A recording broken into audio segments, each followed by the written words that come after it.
الشيطان الرجيم بسم الله الرحمن الرحيم وصلى الله على محمد وعلى آله الطيبين الطاهرين الذين أذهب الله عنهم الرجس وطهرهم تطهيرا اللهم صل على محمد وآل محمد ولعنة الدائمة الباقية على أعدائهم ومنكر فضائلهم وغاصب حقوقهم أجمعين من يوم عداوتهم إلى قيام يوم الدين أما بعد يا عباد الله أوصيكم ونفسي بتقوى الله فإن التقوى خير الزاد وبها المعاد وتنفع يوم لا ينفع فيه مال ولا بنون إلا من أتى الله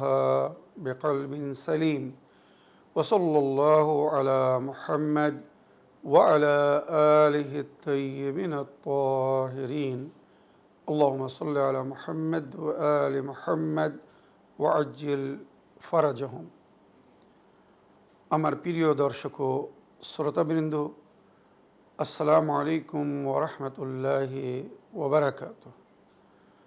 আপনাদের সকলকে আন্তরিক সালাম ও শুভেচ্ছা জানিয়ে আজকের অনুষ্ঠান ইসলামিক বাংলায় আপনাদেরকে স্বাগতম জানাই। আশা করি আপনারা যে যেখানে আছেন ভালো আছেন, কুশল ও মঙ্গলে আছেন, সুখে থাকুন, শান্তিতে থাকুন, সমস্ত প্রকারের দুঃখ কষ্ট থেকে মুক্তিতে থাকুন। আল্লাহ রব্বুল আলামিনের কাছে এই কামনা করি। যারা অসুস্থ আল্লাহ তাদেরকে সুস্থতা দান করুন, যারা ঋণে ভুগছে আল্লাহ তাদেরকে ঋণ মুক্তি করুন। ওইরূপ যাদের জীবনে কোনো প্রকারের অভাব বা অশান্তি আছে আল্লাহ রব্বুল আলামিন তাদের সকলের জীবনে সুখ শান্তি দান করুন ও সকলের মনোকামনা আশাকে পূরণ করুন। আমাদের সকলকে সৎ পথে চলার, অসৎ পথ থেকে দূরে থাকার এবং এক অপরকে সৎ উপদেশ দেওয়ার তৌফিক দান করুন। আমরা যেন সত্য বা হক জিনিসকে জেনে শুনে মেনে তার উপরে আমাল করে সেটা অন্যদের সামনে তুলে ধরতে পারি বা সকলের কাছে পৌঁছে দিতে পারি। আল্লাহ রব্বুল আলামিন আমাদেরকে সেই মনোবল ও নেক তৌফিক দান করুন। আমিন ইয়া রাব্বাল আলামিন। এই দোয়ার সঙ্গে আজকের পর্ব শুরু করতে চলেছি। আপনাদের পাঠানো প্রশ্নের উত্তর দেওয়ার আগে আমি পবিত্র কোরআনে যে সমস্ত আয় বা সঞ্চয়কে হারাম বা নিষিদ্ধ ঘোষিত করা হয়েছে আমি বলতে চাই। ভালো করে মন দিয়ে আজকের এই কথাগুলো শুনবেন বা এই এপিসোড দেখবেন এবং এগুলো অন্যদের সঙ্গে শেয়ার করবেন, এগুলো অন্যদেরকেও জানাবেন, যাতে আমাদের জীবন শুদ্ধ বা পবিত্র হয়। আমাদের পানাহার যদি হালাল না হয় তো আমাদের নামাজ, রোজা, হজ, যাকাত যা কিছু আল্লাহর ইবাদত উপাসনা করছি সব বিফল যাবে, কিচ্ছু কবুল হবে না, কোনো জিনিস গ্রহণ হবে না, আমাদের দোয়া কবুল হবে না যদি এই জবান পবিত্র না হয়। আমাদের নামাজ কবুল হবে না যদি বৈধ পয়সায়, মুবাহ বা হালাল পয়সা দিয়ে পরিধান বা পোশাক না কেনা হয়। আমাদের হজ, যাকাত কিছুই কবুল হবে না যদি ওগুলো হালাল সঞ্চয় না হয়, হালাল আয় না হয়, হালালভাবে যদি উপার্জন না করা হয়। তাহলে এগুলো জানার অতি প্রয়োজন আছে। সুতরাং আমি একটি তালিকা পড়ে দিচ্ছি এবং আমার কথাকে কোরআন থেকে আমি প্রমাণও করছি। আল্লাহর আয়াতের মধ্যে এর জিকির হয়েছে, মনে রাখবেন। তো আগে যে সমস্ত উপার্জনাকে, যে সমস্ত আয় বা সঞ্চয়কে আল্লাহ হারাম বলেছেন, নিষেধ করেছেন, বা আহলে বাইত, নবীর আহলে বাইত যেখান থেকে দূরে থাকতে বলেছেন, মানা করেছেন, সর্বপ্রথম এ সম্পর্কে কোরআনের আয়াতের মধ্যে উল্লেখ হয়েছে সূরায়ে বাকারা আয়াত নম্বর 188। ওয়ালা তাকুলু আমওয়ালাকুম বাইনাকুম বিল বাতিল, নিজেদের মাঝখানে এক অপরের মাল অবৈধভাবে বাতিলভাবে খেও না, নিও না, গ্রহণ করো না। ওয়াতাদলু বিহা ইলাল হুক্কাম, ওইভাবে হুক্কাম মানে যারা সরকারি বা বেসরকারি পোস্ট বা ক্ষমতায় থেকে কাজ করে, এদেরকে ঘুষ দিও না। কোরআন পরিষ্কার বলছে, ওয়া তুদলু বিহা ইলাল হুক্কামে লিতাকুলু ফরিকান মিন আমওয়ালিন নাস বিল ইসমে, গুনাহ পাপের মাধ্যমে এক পক্ষের মাল তারা খাচ্ছে অবৈধভাবে। তো কোরআন আমাদেরকে বলছে ঘুষ দিও না, হারামভাবে এক অপরের মাল খেও না। যেমন ঘুষ নেওয়া হারাম, দোয়া হারাম, আর ওই পয়সাকে নেজাসাতের সঙ্গে তুলনা করা হয়েছে। ঘুষ খাওয়া মানে প্রস্রাব বা পায়খানাকে স্পর্শ করা, হাতে নেওয়া বা ব্যবহার করার সমান বলা হয়েছে। এগুলো হাদিসের ভাষা।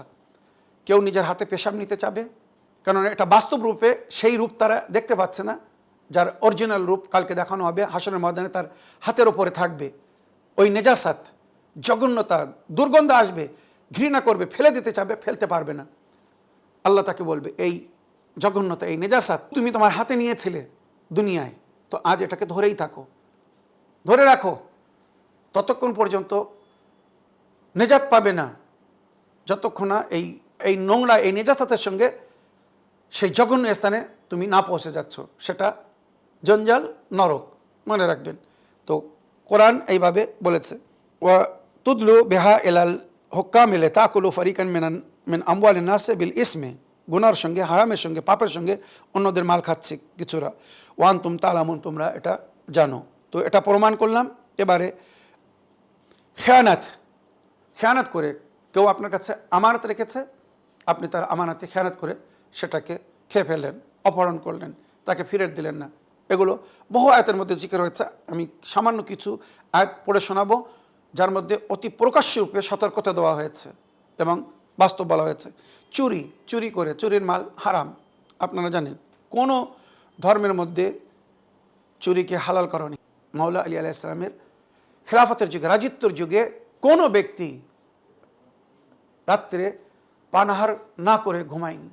চিন্তা করেন কিভাবে ইমাম খেয়াল করেছিলেন। তাই যুক্তরাষ্ট্রের জেনারেল সেক্রেটারি কোফি আনানের বাক্য, ওনার কমেন্টস মাওলা আলী সম্পর্কে বিখ্যাত, গোল্ডেন অক্ষরে লেখা হয়েছে, রেজিস্ট্রেট করা হয়েছে ইউএনওর বইয়ের মধ্যে, রেজিস্টারে, যে হজরত আলী নিজের খেলাফতের যুগে যেভাবে রাজিত্ব করে গেছেন, আজ মুসলমান দেশের রাজারা যদি ওইভাবে রাজিত্ব করত, তো কারোর কোনো অভিযোগ হতো না, কেউ প্রতিবাদ করতো না, বরং পুরো বিশ্ব তাদের সম্মান করত, তাদের অনুগত্য হতো, অনুসরণ করত। কিন্তু দুঃখের বিষয়, মুসলমানেরা নিজের চতুর্থ খলিফা, এটা তার কমেন্টস, তার খেলাফতের যুগকে, তার রাজিত্বকে ভুলিয়ে দিয়েছে। আর ইসলামিক ইতিহাসে যারা অন্যায়ভাবে রাজিত্ব করে গেছে, অন্যদের মাল খেয়ে গেছে, অন্যদেরকে কষ্ট দিয়ে গেছে, আজকাল মুসলমান রাজারা তাদেরকে স্মরণ করছে। তা না করলে তারা ধন সম্পদ জমা করতে পারবে না, হারাম সঞ্চয় করতে পারবে না। যদি প্রাপ্য ব্যক্তিদেরকে, অধিকারীদেরকে, হকদারকে তাদের হক দিয়ে দেয়, তাদের কাছে থাকবে না। সুতরাং তারা আলীর সুন্নাতকে, হজরত আলীর সুন্নাতকে ছেড়ে তাদের সুন্নাতকে আপন করেছে, যারা হজরত আলীর হক খেয়েছিল, ফাতেমার হক খেয়েছিল, আহলে বাইতের হক খেয়েছিল, বা যারা অন্যদের সঙ্গে অন্যায় বা অবিচার করেছিল। এই হকিকত, এটাকে অস্বীকার করা যাবে না, অ্যাকসেপ্ট করতে হবে। তো চুরি জায়েজ না। নাপতল মে কমি, বেচা কেনার সময় কম বেশি করা, মানে বেচার সময় কম করে দেওয়া আর কেনার সময় বেশি করে নেওয়া, এগুলো হারাম, অবৈধ, জায়েজ না। মালি এতিমে হক তলফি, এতিমের মাল খাওয়া বা এতিমের মালকে নষ্ট করা, এগুলো হারাম, সঞ্চয় বা হারাম আয়। সুদি কারোবার, সুদের কারোবার করা, এগুলো পরিপূর্ণরূপে হারাম, যার জিকির কোরআনের মধ্যে হয়েছে। আগে আমি কিছু আয়াত পড়বো আপনাদের সামনে। इत्तफाक़ आमदनी वाले तमाम ज़राए मसलन जुआ और লটারি वगैरह ইত্তেফাকি আয় মানে হঠাৎ করে আপনার বিনা মেহনত বা পরিশ্রমের মাধ্যমে যেগুলো আপনারা আয় করেন বা সঞ্চয় করেন, এটাকে কোরআন ও আল্লাহ নজরে হারাম। যেমন জুয়া খেলা, কারোর সারা দিনের, সারা মাসের, সারা বছরের মেহনতকে জুয়ার মাধ্যমে 1 মিনিটের মধ্যে হেরে যায়। আপনি জিতে গেছেন, তার পুরো বছরের মেহনত আপনি নিয়ে নিয়েছেন। শরীয়ত বলছে এটা হারাম। কারোর মেহনতকে এইভাবে শেষ করে দিও না। জুয়া খেলাও হারাম, জুয়ার মাধ্যমে আয় করা, সঞ্চয় করা হারাম। ওইভাবে লটারি, আপনারা জানেন অনেক আছে যারা নিজের জমা পুঁজি কিছু পাওয়ার আশায় লটারিতে দেয়। সবার জন্য হারাম, গরিব ধনী সকলের জন্য সমান। লটারি হারাম। যদি বিশেষ হালাল উদ্দেশ্যে লটারি সিস্টেম হয়, যেমন জিয়ারতে যাওয়ার জন্যে, হজে যাওয়ার জন্যে লটারি সিস্টেম করা হয়েছে। সবাই 100 করে টাকা দাও কি 1000 করে টাকা দাও, যার নাম আসবে সে হজ করতে যাবে। এগুলো ভালো, এগুলো হারাম না। কিন্তু দুনিয়া সঞ্চয় করার জন্য সবাই মিলে জমা করো, একজনকে এই পুরো পয়সা দেওয়া হবে। তো কেউ পুরো মেহনত করে, সারা সপ্তাহ মেহনত করে 1000 টাকা জমা করেছিল, কারণ পুরো মাসের আয় 1000 টাকা, সে ওই 1000 টাকা এই জন্যে লটারিতে লাগিয়েছিল যে হয়তো আমার নসিব খুলে যাবে, অনেক পয়সা পাবো। উল্টো হয়ে গেল, সে 1000ও চলে গেল। এই যে ও কষ্ট পাবে, এর কষ্টের জন্য কে দায়ী হবে? ওই জন্যে লটারি শরিয়াতে হারাম, মনে রাখবেন। কারোর হক আপনি খাচ্ছেন, অধিকার খাচ্ছেন। कैबा खाने की गर्मी और जना की आमदनी, যে সমস্ত নাচের স্থানে, গান বাজনার অনুষ্ঠানে মাধ্যমে সঞ্চয় করা হয়, হারামের মাধ্যমে যেগুলো সঞ্চয় করা হয়, আয় করা হয়, গান বাজনা, মিউজিক বা ওই সমস্ত জায়গায় গিয়ে সমস্ত প্রসেস সিস্টেম আপনারা জানেন দুনিয়ার, এই সমস্ত পয়সা অবৈধ বা হারাম। কিসমত কা হাল বাতানে ওয়ালে কা কারোবার, শেষে বলা হয়েছে যারা অন্য দেশ ভবিষ্যবাণী করে আয় করে, জ্যোতিষীরা, তান্ত্রিক বাবারা, অনেক ভণ্ড পীরেরা, আপনারা জানেন বোকা বানিয়ে তারা আয় করছে। এদের জিকির কোরআনে হয়েছে। আমি সেই আয়াত পড়ছি, আমি আমার তরফ থেকে কথা বলবো না। কিভাবে বোকা বানিয়ে মানুষের কাছ থেকে পয়সা নেয়, এদের থেকে সতর্কতা অবলম্বন করতে বলা হচ্ছে। আর এদের চক্রান্তে পড়তে বা ফাঁসতে মানা করা হয়েছে, কেননা এরা যেটা করছে এটা হারাম, অবৈধ, নাজায়েজ। সুতরাং কোরআনের আয়াত আমি পড়ে শোনাচ্ছি, সূরা তওবা আয়াত নম্বর 34। ইয়া আইয়ুহাল্লাযীনা আমানু ইন্না কাসীরাম মিনাল আহবারি ওয়ার রহমান লা ইয়াকুলুনা আমওয়ালান নাস বিল বাতিল। এগুলো কিন্তু সকলের জন্য বলা হচ্ছে না। আহবার, রহবান শব্দ ব্যবহার হয়েছে ধর্মগুরুদের জন্য, বিভিন্ন ধর্মের ধর্মগুরুদের জন্য, বা যারা ধর্মগুরুদের রূপ ধারণ করে রেখেছে। কাদের জন্য কথা বুঝতে পেরেছেন? যারা এলাহি সংবিধানকে ফলো করে না, আল্লাহর কথা মেনে চলে না, আবার নিজের মান্যকারীদেরকে, আল্লাহর বান্দাদেরকে, নবীর উম্মতকে মিসগাইড করছে, ভুল পথের দিকে নিয়ে যাচ্ছে।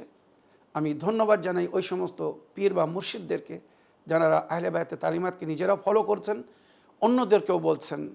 আমি যেটা আমার অভিজ্ঞতায় বা আমার অবগতার মধ্যে আছে, বাগনানের পীর সাহেবরা, ফার্স্ট টাইম আমি নাম নিয়ে বলছি, মানে এলাকার নাম নিয়ে, পীর সাহেবদের নাম নিচ্ছি না, বাগনানের পীর সাহেবরা বা নদিয়া জেলা বা ওদিকে মেদিনীপুর, তারপরে হাবড়া জেলা আছে, বীরভূম আছে, কলকাতার অনেক পীর সাহেবরা আছেন। সত্যি আমি অন্তর থেকে এনাদের সম্মান করি, শ্রদ্ধা করি। কেননা আলহামদুলিল্লাহ, আল্লাহ তৌফিক দান করেছেন, ওনারা এখন আহলে বায়াতের তরিকাকে প্রকাশ্য রূপে প্রচার করছেন। আর আহলে বায়াতের যারা শত্রু ছিল, দুশমন ছিল, তাদেরও পরিচয় করাচ্ছেন, চেনাচ্ছেন, যেগুলো আগে চিনতে শুনতে মানুষ রাজি হতো না। আজ প্রকাশ্য রূপে আহলে বায়াতের দুশমনদের উপরে ওনারাও লানাত করছেন এবং মান্যকারীদেরকেও বলছেন যে এজিদের পূর্বপুরুষরা ভালো মানুষ ছিল না, তারা আহলে বায়াতের সঙ্গে সারা জীবন অন্যায় করে গেছে, অন্যায় করে এসেছে, তারা লানাতের পাত্র। আজমির শরীফের, দরগা শরীফের যে প্রধান ব্যক্তি, তার বক্তব্য শুনে এত সুন্দর করে বলছেন যে উম্মাত জাগো, সঠিক জিনিসকে মানো, আর কতদিন অন্ধকারে পড়ে থাকবে? আহলে বায়তের দুশমনদের প্রশংসা করতে থাকবে, আহলে বায়তের দুশমনদের সাথ দিতে থাকবে। নবী নিজের উম্মতের হেদায়েতের জন্য কোরআন আহলে বায়ত ছেড়ে গিয়েছেন, সেই কোরআন এবং আহলে বায়তকে ফলো করো। যারা কোরআন এবং আহলে বায়তকে ছেড়ে দিয়েছে তাদেরকে ফলো করো না, নেজাত পাবে না। তো এই সমস্ত কিছু পীর সাহেবরা আছেন, তাঁরা আলহামদুলিল্লাহ নিজের ভক্তদের মাঝখানে, মুরিদদের মাঝখানে একটি পরিবেশ তৈরি করছেন। আস্তে আস্তে হয়তো একসঙ্গে হয়তো পরিবর্তন হবে না, একসঙ্গে যদি সেই সমস্ত হকিকত বলে দেন বা মানতে বাধ্য করেন, ওনাদেরকেই ছেড়ে দিবে। যেটা আপনারা জানেন, যখন মানুষ হক কথা বলা শুরু করে তো অনেকেই সাইড কেটে যায়, হকিকত শুনতে চায় না। অন্ধকারে যেভাবে পূর্বপুরুষরা তাদেরকে ফেলে রেখে গেছে, ওইভাবে অন্ধকারে পূর্বপুরুষদের কথার উপরে চোখ বন্ধ করে চলতে চায়, হকিকত শুনতে চায় না। আলহামদুলিল্লাহ, শুকরুলিল্লাহ, আল্লাহর যত শুকর আদায় করব কম। আমাদের এই অনুষ্ঠান চ্যানেল উইনে, অনুষ্ঠান ইসলামের বাংলা, বিশেষ করে বাংলা ভাষীদের মাঝখানে, বাংলা ভাষার মুসলমানদের মাঝখানে একটি মহা পরিবর্তনের সৃষ্টি করেছে। কাল পর্যন্ত যারা আহলে বায়তকে সঠিকভাবে জানতো না, চিনতো না, মানতো না, শুধু নবী আর সাহাবী যাদের কানে সবসময় প্রবেশ করানো হয়েছিল, তার আগে তারা জানতো না, মানতো না, শুনতো না, শুনতেও চাইতো না। আর এখনও কিছুদেরকে এইভাবে কানে তুলো দিয়ে বা আঙুল দিয়ে রাখতে বলা হচ্ছে, এগুলো শিয়াদের কথা, এদের কথা শোনো না। কোরআন থেকে যদি আমি আয়াত পড়ি বা আহলে বায়তের সঠিক তালিমাত, নবীর আহলে বায়ত যেটা বলেছেন, যখন আমি শোনাচ্ছি আর আমার দর্শকবৃন্দদের মধ্যে, শ্রোতাদের মধ্যে যখন এইগুলো সঠিক জিনিসগুলো আয়াত বা হাদিস শুনে নিজের মোল্লা মৌলবীদের কাছে গিয়ে জিজ্ঞাসা করছেন যে হুজুর, চ্যানেল ওই মাওলানা সাবির সাহেব তো কোরআনের এই আয়াত পড়েছেন, এইভাবে তার অনুবাদ করেছেন, ব্যাখ্যা করেছেন, যেটা আমাদের তাফসিরের মধ্যেও লেখা আছে, উনি সূত্র দিয়েই কথা বলছেন, আমাদের হাদিস শোনাচ্ছেন, আমাদের বই থেকে সূত্র দিয়ে সঠিক হাদিস শোনাচ্ছেন, এগুলো আপনারা কেন বলেন না, কেন বলেননি, কেন বলছেন না? উত্তর নেই। কি বলে জানেন? একে মসজিদ থেকে বাইর করে দাও, একে তাড়িয়ে দাও, এ শিয়া হয়ে গেছে, এর কথা এখানে আর এখানে থাকতে দিও না। কেননা এবারে সে ধরা পড়েছে। প্রথম ইলজাম এটাই লাগায় যে একে তাড়িয়ে দাও, এ শিয়া হয়ে গেছে, শিয়াদের কথা শোনা যাবে না। মুশরিক ইহুদ খ্রিস্টানদের কথা শোনা যাবে, শিয়াদের কথা শোনা যাবে না। কেন? কেননা শিয়াদের কথা শুনলে তাদের অস্তিত্ব শেষ হয়ে যাবে। যে ভুলের মধ্যে, অন্ধকারের মধ্যে তারা পড়ে আছে বা উম্মাদকে ফেলে রেখেছে, তাদের সেই রাজিত্ব শেষ হয়ে যাবে। মানুষ যদি সজাগ হয়ে যায়, জেনে যায়, হকিকতকে চেনে আর মানা শুরু করে, তখন তাদের পেছনে কেউ যাবে না, কেউ তাদের কথা শুনবে না। এই ভয়ে তারা বাস্তব বা হকিকতকে জানতে দিচ্ছে না বা জানাচ্ছে না। কতদিন লুকিয়ে রাখবেন আর কতদিন? এখন সোশ্যাল মিডিয়ার যুগ, সেকেন্ডের মধ্যে কথা এক জায়গা থেকে অন্য জায়গায় চলে যাচ্ছে। আগে আমাদের দিন, ধর্ম, মাযহাবের হাকিকত, আহলে বায়তের তালিমাত মানুষের কাছে পৌঁছে দেওয়া হয়নি। সেই সময় সোশ্যাল মিডিয়া ছিল না, দুনিয়ার কাছে এই তালিমাত পৌঁছে দেওয়ার জন্য উপায় ছিল না। আমাদের লাইব্রেরি জ্বালিয়ে দেওয়া হয়েছে, বই পুড়িয়ে দেওয়া হয়েছে, জ্ঞানী গুণী ব্যক্তিদেরকে মেরে ফেলা হয়েছে, যাতে এদের মাধ্যমে সঠিক জিনিস দুনিয়ার কাছে না পৌঁছাতে পারে। কিতাব সুলাইম বিন কায়েস, কতজন এই বইয়ের সম্পর্কে জানে? কতজনের কাছে এই বই আছে? আহলে বায়তের রাজ যার মধ্যে আছে। সহিফায়ে ফাতেমা জাহরা, সহিফায়ে আলাবিয়া কতজনের কাছে আছে? জিজ্ঞেস করে দেখুন। সহিফায়ে সাজ্জাদিয়া প্রিন্টেড আছে। আজ দুনিয়া যে রিসালাতুল হুকুক পড়ে পুরো বিশ্ববাসী বলতে বাধ্য হয়েছে, ইমামে জাইনুল আবদিন আলাইহিস সালাম যে মানব অধিকার বয়ান করে গেছেন, কার কি হক, যেভাবে উনি বলে গেছেন, যদি এর ওপরে দুনিয়ার লোক আমাল করে তো কেউ কারোর থেকে কোনো প্রকারের নালিশ রাখবে না, শিকায়ত হবে না, কেউ কারোর সঙ্গে লড়াই করবে না, ঝগড়া করবে না। এই হচ্ছে এলাহি প্রতিনিধিদের পরিচয়। তো আমি যে পীরের কথা বলছিলাম, যে মুর্শিদদের কথা বলছিলাম, যারা সম্মানিত, যারা দিনের কাজ করছেন, নেক কাজ করছেন, আহলে বায়তের পথের পথিক, আহলে বায়তের তালিমাত, সে আহলে বায়তের বংশধারের রূপ হয়ে হোক আর বা আহলে বায়তের হাকিকি চাহনেওয়ালা, মাননেওয়ালা রূপ হিসেবে হোক, যারা এই চেষ্টা করছে, আমি তাদেরকে স্যালুট করি, সালাম করি। কিন্তু যারা পীর সেজে আছে, পীর না, পীর সেজে আছে, মুর্শিদ না, মুর্শিদ সেজে আছে, জঘন্য অবস্থায় থাকে, এগুলো আমি আমার তরফ থেকে বলছি না, আপনারা দেখছেন প্র্যাকটিক্যাল। তো এদের সম্পর্কে কোরআন বলছে ইন্না কাসিরাম মিনাল আহবার ওয়ার রহবান, অনেক পীর বা রহবানরা আছে, লা ইয়াকুলুন নাস লা ইয়াকুল আমওয়ালান নাস বিল বাতিল, এরা বাতিলভাবে, অন্যায় বা অবৈধভাবে অন্য মানুষদের মাল খাচ্ছে।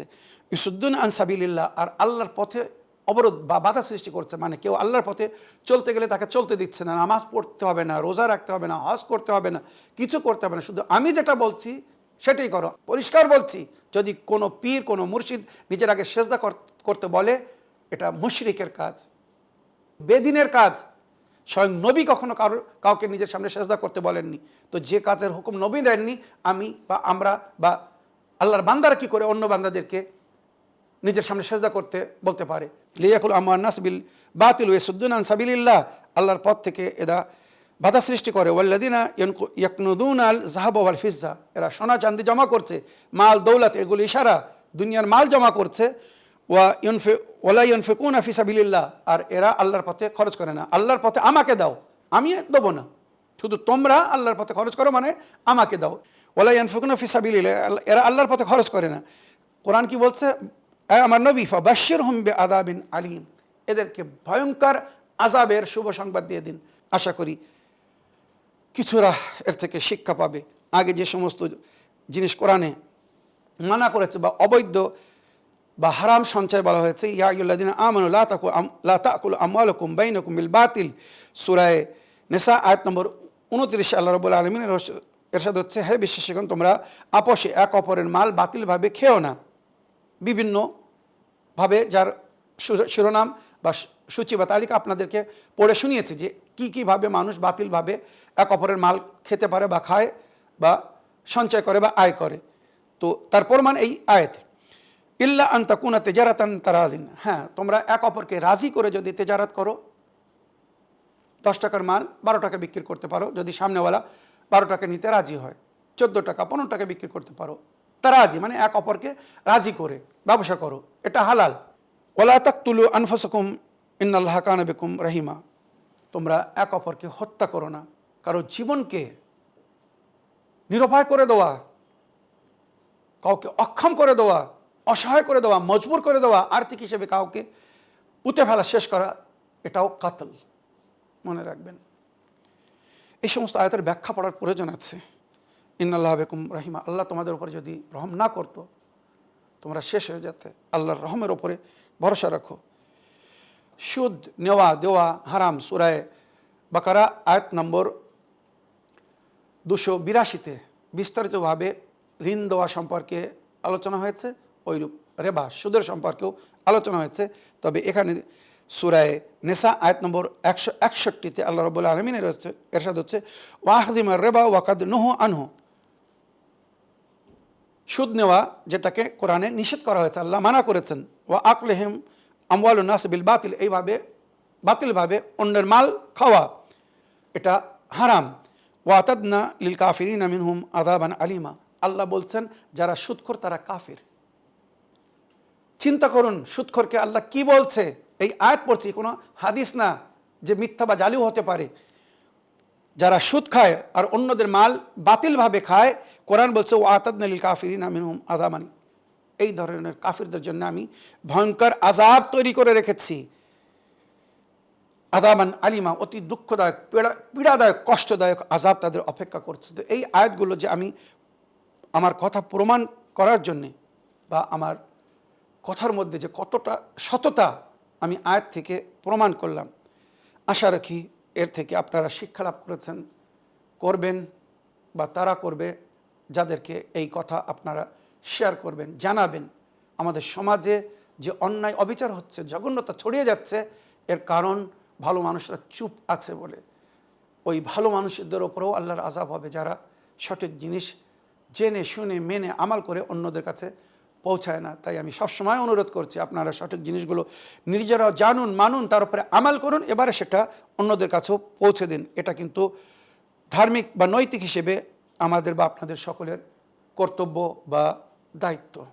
আশা করি এর থেকে আপনারা সবাই লাভবান হবেন। এবার একটা লিখিত চিঠি পড়ব, তারপরে আপনাদের পাঠানো ভয়েসমেল বা অডিও রেকর্ডিং প্লে করব। নমস্কার স্যার, আমি পণ্ডিত বিশ্বনাথ ভট্টাচার্য। হঠাৎ টিভি দেখতে দেখতে আপনার অনুষ্ঠানের উপরে নজর পড়ল। আপনি কিছু মানবতার শিক্ষা দিচ্ছিলেন আর বলছিলেন যে কোনো ধর্মে ধার্মিক হতে গেলে আগে একজন ভালো মানুষ হতে হবে। যে নিজেকে ভালো মানুষ তৈরি করতে পারবে না সে কোনো ধর্মের ধার্মিক হতে পারবে না। আপনারা যারা এই ধর্মগুরু মাওলানা সাবির রেজা শেখ সাহেবকে শুনছেন, আমি তাদের জন্য বলছি, বিশ্বাস করুন ওটাই বাস্তব। উনি যেটা বলছেন 100% ঠিক কথা বলছেন। আমাদেরকে আগে একজন ভালো মানুষ হতে হবে, তারপরে ভালো হিন্দু বা মুসলিম হওয়া যাবে। অবশেষে অন্তর থেকে ধন্যবাদ জানাই স্যার আপনাকে এত সুন্দর বিচারধারা রাখার জন্যে। আমি যে আজ কত খুশি হলাম, কত শান্তি পেলাম, আমার ভাষায় আমি বর্ণনা করতে পারছি না। একজন হিন্দু পণ্ডিত হঠাৎ টিভি দেখতে দেখতে আমার অনুষ্ঠান বা প্রোগ্রামের উপরে তার নজর পড়ে। উনি যা লিখেছেন আমি আপনাদেরকে পড়ে শুনিয়েছি। কোনো কারণে হয়তো উনি নিজের ঠিকানা লিখেননি, নাম উনি উল্লেখ করেছেন, আমি পণ্ডিত বিশ্বনাথ ভট্টাচার্য। যেখান থেকেই আপনি লিখেছেন আমি আমার অন্তর থেকে আপনাকে ধন্যবাদ জানাই। আপনার মতো ব্যক্তিদেরকে আমি সালাম করছি। শিক্ষিত ব্যক্তি শিক্ষার সম্মান করে, কথায় বলে শিক্ষা শিক্ষার সম্মান দেয়। এটাই আপনি প্রমাণ করলেন। আপনি ধর্ম হিসেবে হয়তো আমার জাত ভাই না, কিন্তু মানবতায় আপনি আমার ভাই। আমাদের ধর্মগুরু, বিশ্ব ধর্মগুরু হযরত আলী আলাইহিস সালাম আমাদেরকে এই শিক্ষাই দিয়েছেন। শেষ সময় যখন ওনার কাছে জিজ্ঞাসা করা হয়েছিল যে মাওলা আপনার পরে সাধারণ মুসলমানদের সঙ্গে আমাদের ব্যবহার কেমন হওয়া উচিত বা কেমন হবে, তো ওখানে হযরত আলী আলাইহিস সালাম বলেছিলেন, তো আমিলুহুম কামা আমালাত আখিক লিআন্নাহুম আখুকুম ফিদ্দিন। সাধারণ মুসলমানের সঙ্গে নিজের ভাইয়ের মতো ব্যবহার করো, কেননা দিন বা ধর্ম হিসেবে সে তোমার ভাই, ব্রাদারে দিনই, আল মুসলিম আকুল মুসলিম, যেটা হাদিসের মধ্যে উল্লেখ হয়েছে। ওনার কাছে দ্বিতীয় প্রশ্ন হলো, সাহাবীরা যারা সেখানে ছিলেন প্রশ্নটাকে আরও গভীর করে ওনার কাছে জিজ্ঞেস করলেন, মাওলা ঠিক আছে, মুসলমানের ভাই হিসেবে তাদের সঙ্গে ভাইয়ের মতো ব্যবহার করতে বলছেন, যেখানে অনেক মুনাফিক মুসলমানেরা ছিল বা আছে যারা তাদেরকে মাওলা আলী আলাইহিস সালামের মান্যকারীদেরকে আপন মনে করতো না, সবসময় শত্রুতার প্রমাণ দিচ্ছিল।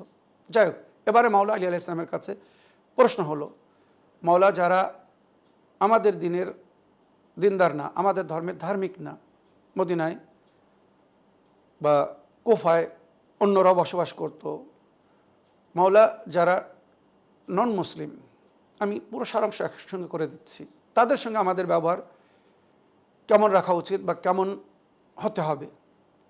সেম শব্দ বিনা পরিবর্তনে মাওলা আলী বললেন,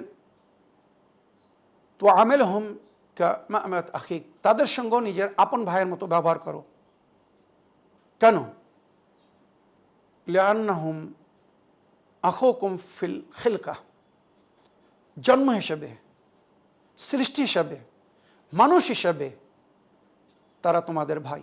যেমন তুমি মানুষ সেও মানুষ, যেমন তুমি আল্লাহর বান্দা সেও আল্লাহর বান্দা, তার সঙ্গে ভাইয়ের মতো ব্যবহার করো। এই মানবতার শিক্ষা আমাদেরকে কতজন দিয়েছেন, যেখানে আপনারা জানেন উম্মাতের একটা বড় অংশ তাদেরকে ফলো করছে, যারা জোর করে অন্যদেরকে প্রভাবিত করে নিজেদের দিকে আমন্ত্রণ জানিয়েছিল। এগুলো কাদের কথা? কিছু কথা প্রকাশ্য বলা যায় না, একটু ধৈর্য ধরতে হয়, সবর করতে হয়, যাতে ভুল মেসেজ না যায়। আর আজও তাদের মান্যকারীরা এই দুনিয়ায় আছে। তাদের চিন্তাধারা বা তাদের কথা হচ্ছে, যদি তোমরা আমাদের কথা না মানো, আমাদের কথা মতো কাজ না করো, আমাদের ধর্মের ধার্মিক না হও, বা আমাদের পথের পথিক, আমাদের আইডিওলজি বা আমাদের যে চিন্তাধারা যদি এগুলো তোমরা না মানো, তো তোমাদের বেঁচে থাকার অধিকার নেই। আপনারা জানেন ইরাকে ISIS দাইশ যাদেরকে বলে, অনেক খ্রিস্টানদেরকে এই জন্যে মেরেছিল, তারা তাদের ধর্মের ধার্মিক ছিল না বলে। ইন্ডিয়ান নার্সকে তারা মেরে ফেলতো যদি শিয়ারা না বাঁচাতো, আয়াতুল্লাহ সিস্তানি সাহেবের ফতোয়া না আসতো। উনি সঙ্গে সঙ্গে ফতোয়া দিয়েছিলেন যে আমাদের দেশে যারা নন মুসলিম, খ্রিস্টান বা অন্যরা বসবাস করছে, এদের জীবন রক্ষার দায়িত্ব আমাদেরকে আল্লাহ দিয়েছেন, সুতরাং এদেরকে বাঁচাও, এদেরকে ছাড়াও। তো ইন্ডিয়া কৃতজ্ঞ জ্ঞাপন করেছিল আয়াতুল্লাহ সিস্তানি সাহেবকে বা তাদেরকে যারা ইন্ডিয়ান নার্সদেরকে বাঁচিয়েছিল, দাসের মতো ব্যবহার করছিল। সেগুলো আপনারা সব মিডিয়ার উপরে দেখেছেন, শুনেছেন। যাই হোক, তো এখনও কিছু মানুষের চিন্তাধারা এই ধরনের যে আমাদের আইডিওলজি যদি না ফলো করো, না মানো, তোমাদেরকে বেঁচে থাকতেও দেবো না, বেঁচে থাকার অধিকার নেই। এরা হচ্ছে ইসলামের নামে কলঙ্ক। ইসলামের নামে কলঙ্ক।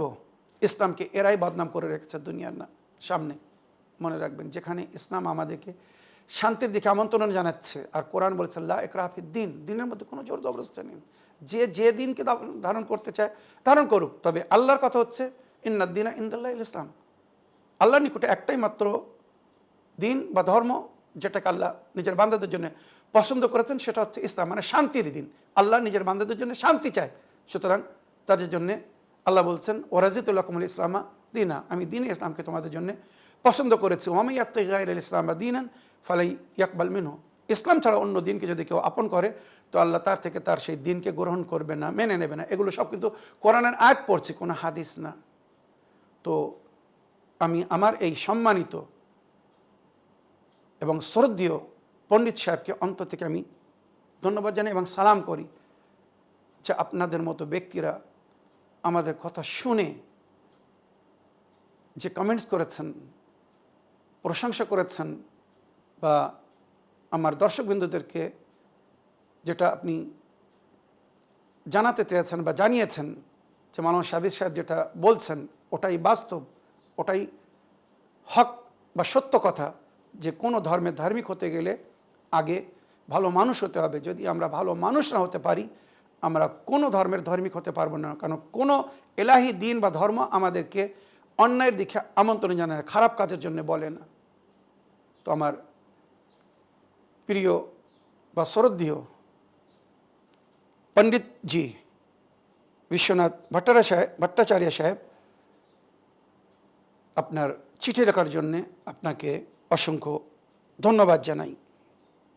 আসুন আর একটা শেষ চিঠি পড়ি, সময় অল্প আছে। না, আমি চিঠি আগামী এপিসোডে পড়ব। আমি একটি বা দুটি ভয়েসমেল প্লে করব, দেখি কোথা থেকে কে কি বলতে চাচ্ছেন। আসসালামু আলাইকুম, আমি জুগদিয়া থেকে বলছি। আমার একটা জান্নাতের চাবি লাগবে।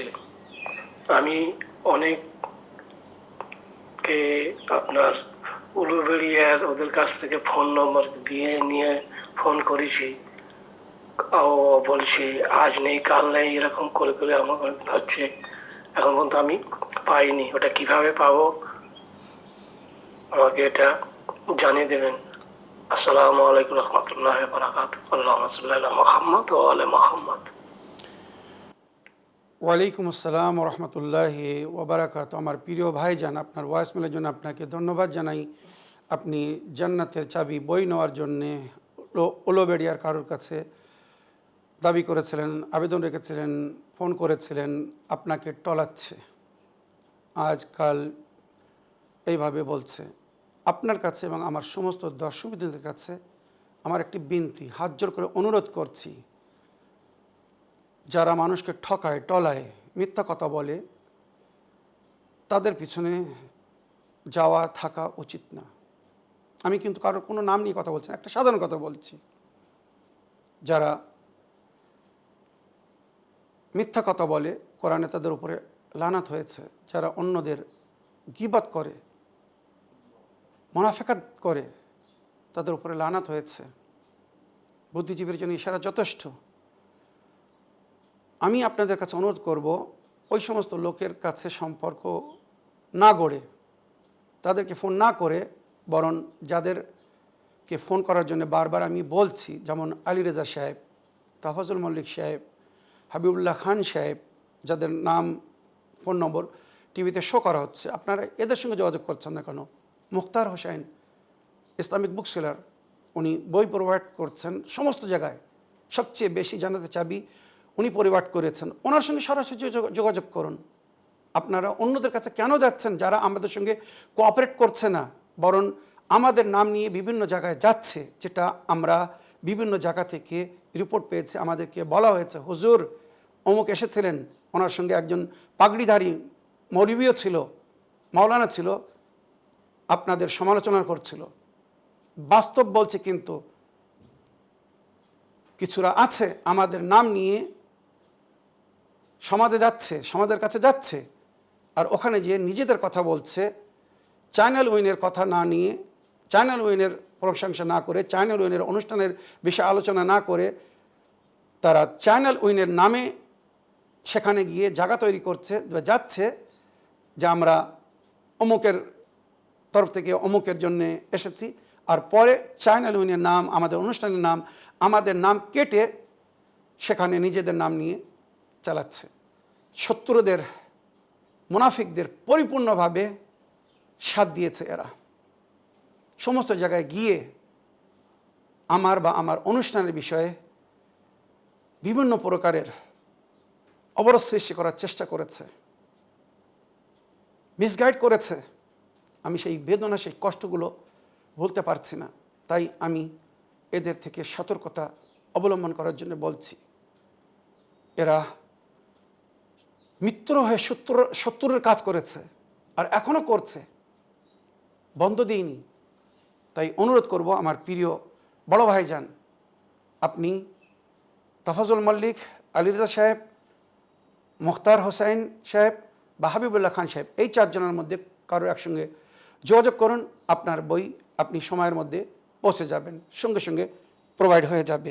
সমস্ত আমাল, নামাজ, দোয়া, জিয়ারাত, এর মধ্যে দোয়া আছে। এই বইটা যদি কারোর কাছে থাকে, দৈনিক, সাপ্তাহিক, মাসিক বা বার্ষিক কোনো আমালের জন্যে কোনো চিন্তা থাকবে না। সমস্ত আমাল, সমস্ত বিষয়ে ওখানে সমস্ত প্রকারের জিনিস প্রোভাইড করা হয়েছে। আশা করি আপনি বুঝতে পেরেছেন। আজ আমার এপিসোডের সময় শেষ হয়ে গিয়েছে, তা আমি ক্ষমা চাচ্ছি। ইনশাআল্লাহ আল্লাহ যদি হায়াত দান, জীবন দান করেন, তো ইনশাআল্লাহ আগামী এপিসোডে আপনাদের যাদের প্রশ্নের উত্তর বাকি আছে এগুলো পুরো করার চেষ্টা করব। এই বলে আমার আজকের বক্তব্য এখানে শেষ করলাম। ওয়া আখিরু দাওয়ানা আলহামদুলিল্লাহি রাব্বিল আলামিন। ওয়াসসালামু আলাইকুম ওয়া রাহমাতুল্লাহি ওয়া বারাকাতুহু।